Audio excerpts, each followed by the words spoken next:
Hello parents, this is Danny Duckworth at Alliance Bjj and Caio and Danny, the head instructor here at Alliance. And this video is to go over our kids program, what our expectations are, some of the rules, and how to understand how our stripes and attendance process is going to be. So first thing we want to talk about is the different types of kids groups that we have. We actually have 4 different types of kids classes. First one being the Tiny Eagles, that's for the little bitty ones. That's generally between 3 to 4 years old. They must be potty trained to attend Tiny Eagles. Then they move up into the Little Eagles, that's between 5 to 8 years old. Following the Tiny Eagles is the front of the Little Eagles is the Junior. Junior is gonna be from 9 roughly to about 13. And then we have the Teens class, which is generally about 14, close to the 16 age. Each one of those programs have a slightly different curriculum behind it and a purpose behind it, because we work on the development stages of those children itself, okay?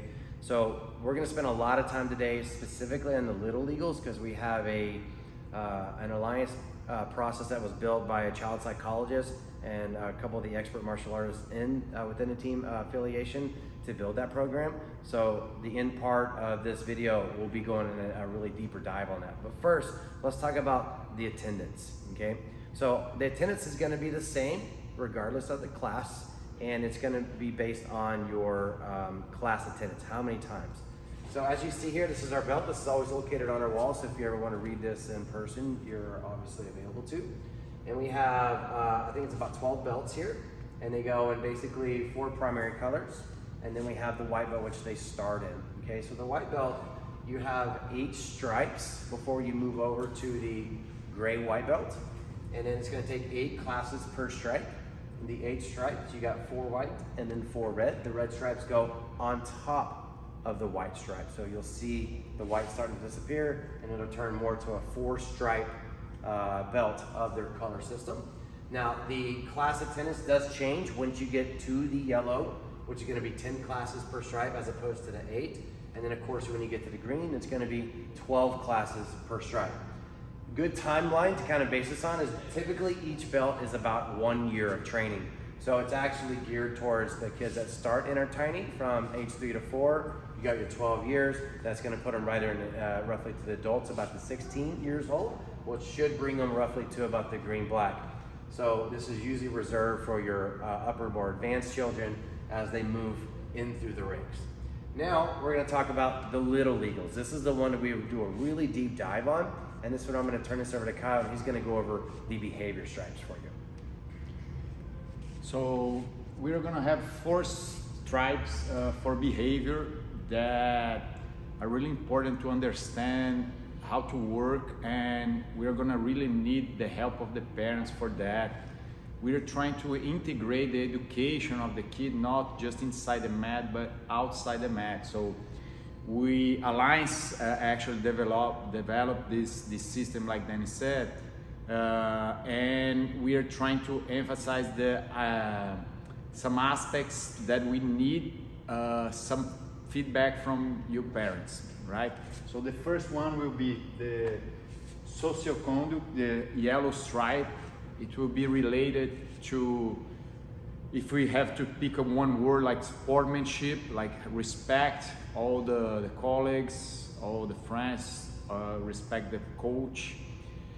And again, it's important to have this feedback from the parents. If anything happens outside the mat, we can't control at school, at home. And once we know that, we are gonna be addressing this to the kid during a promotion, said, oh, it happened this or that. Of course, can be in private or to the group, but we can address that and make them paying attention in some like specific aspect that you parents need to cover, right? The second one will be behavior and discipline. This is more related to discipline inside the mat. Again, we are gonna need the parents helping that, because we are gonna be talking punctuality, don't miss the class, how keeping consistent is important in all aspects of their life, okay? The third one will be red one, school grades, punctuality, same thing. We don't know how to cover that inside the mat if we don't have this feedback from the parent. We need this attention, and we're gonna. So the red one is related to grades. Respect the rules from the school that are gonna cover soon. The rules that we have on the mat, and I believe that this red stripe is something that must come from outside. It's not. We are not gonna focus this stripe on inside behavior, inside mat behavior. Gonna be something that we need this feedback from the parents, right? And the third one, the fourth one is the green one, related to commitment and good habits. We try to always, I'm always try to bring this to my classes, like if they are having good habits, if they are helping the parents with the chores, if they are eating health, eating vegetables, eating fruits. A lot of parents ask me that, to bring that to the kids, say, oh, my kid is having problem with health habits, they're not eating right. So I always try to address that to them, if they're getting stronger to the class, getting stronger to Jiu-Jitsu. And we're gonna keep emphasizing that on this green stripe, taking care of the environments, taking care of the animals. We're gonna try to bring all that to this green stripe. So to summarize, our job here as martial arts for your kids is to help you at home with their respect, with their commitment, with their focus, with their attention, with their emotional control, and as well as their physical control. And ultimately we do that by building up their confidence, okay? But you have to do that with an incentive-based approach. That's where the behavior stripes come in. That's where the attendance stripes come in. Because all of us, we're basically a village, and we all have to work together to help raise your children. So sometimes you'll find parents that you can say one thing and then someone tells them the same thing, but they listen to them instead of you. So that's what we're doing. We're trying to be that third voice or second voice for you guys, to reinforce the same values you guys are teaching at home, but also in the other environment they're spending a lot of time in. So please, all we ask is for you guys to please do your part. Help us with the feedback, with the answers, so Professor Caio can do an amazing job on your kid and help raise the respectable adults that we would like in society. Welcome, parents. The purpose of this video is to go over what the Academy rules are. Now, we do go over this during the orientation, but sometimes they get forgotten, and they're always good to be reminded, or maybe sometimes the kid didn't really communicate the rules back well to you, right? So this is our video to you to kind of explain exactly what our recommendations, our requirements, and our expectations are within this academy. So we have most of our rules posted here on the wall, but we're gonna go over some additional rules that we feel also needs to be addressed. So one, need to be on time. So obviously if you're the one responsible for bringing your kids in, you are the ones responsible for bringing them on time, okay? Maintain a clean and rip-free gi. We have 3 colors here. There need to be Alliance gis, need to have the eagle on there. They're usually provided by the academy. Make sure they don't smell, and there's no holes, because you can, their injury rate of fingers and stuff can get hurt. Always greet the teacher and your fellow training partners when you come in. So it's always good custom, just like someone comes into your house, you say hello. You walk into someone else's house, you tell them hello. You walk on the mat, you tell your professors hello. You tell your mat assistants hello, as well as your training partners hello. Do not talk during class. Just like in school, we have the same rules. We are an academy. We are here to educate your kids. So all we ask is while we're teaching, quiet. While we're talking, quiet. While we're promoting, quiet. Only claps, right? Do not complain about being fatigued or being tired. This will only worsen. So this is just teach people, quit complaining, because your mindset is everything in this world, and our job is to help develop a strong mindset. If you complain all the time, you're probably going to quit, because your mind is developing a weakness, okay? Be open-minded to learn. Sometimes you're gonna learn some positions. Your child is gonna be really hard for them, especially the little ones. Little ones, some things are gonna be hard. They're gonna cry, they're gonna get upset. It is your job to reinforce what we're doing Just keep at it, keep practicing, and I promise you'll get better. Practice your weakness. So again, in relation to that, there's gonna be some stuff on there that, again, you're not gonna be good at. It doesn't mean you avoid it. Just like in life, there's gonna be troubles, there's gonna be hardships.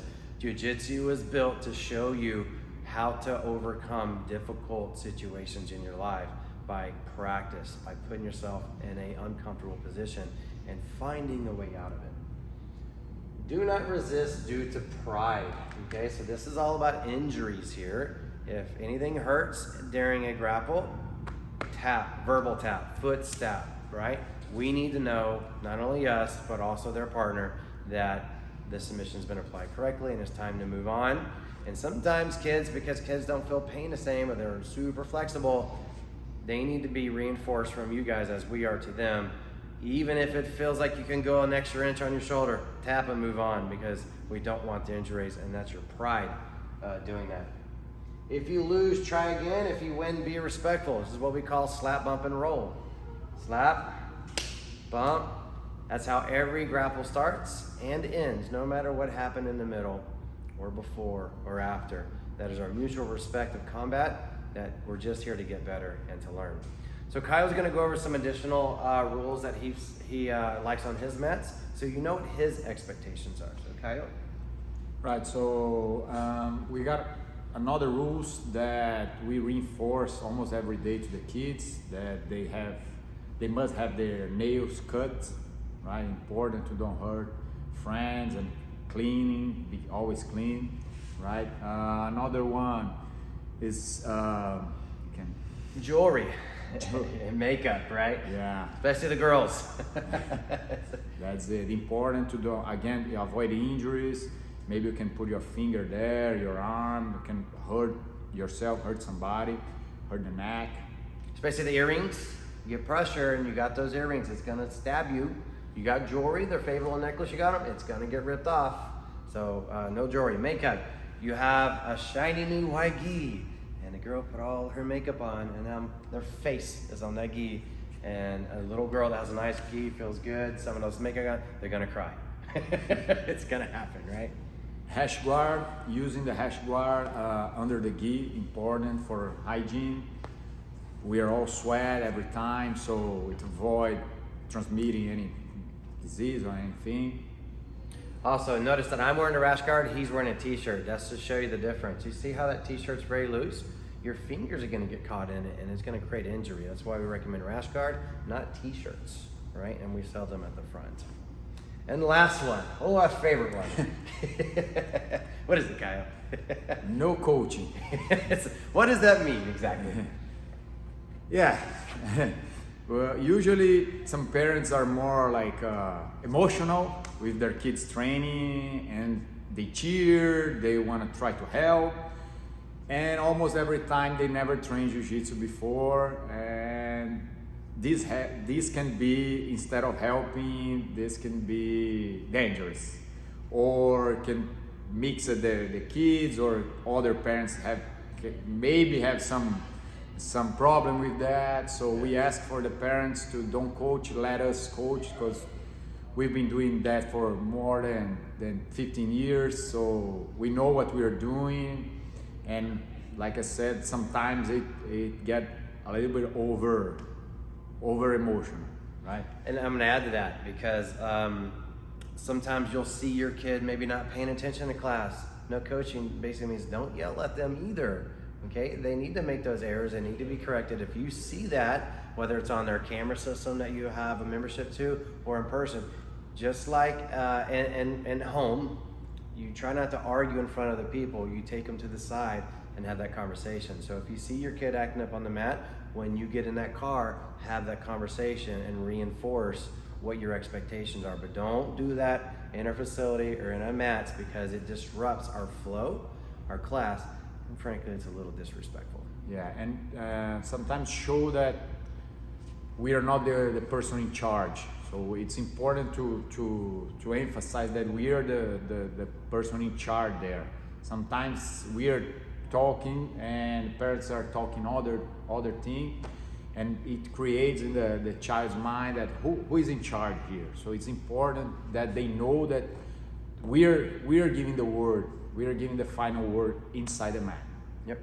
We do let them mess up. It's okay, right? If you've never trained, you don't know how hard this sport is, this beautiful art, and that's why you get amazing results. So do help us out, parents. Reinforce the rules at home. Do not try to overtake our class, and let's all work together to raise your amazing kid.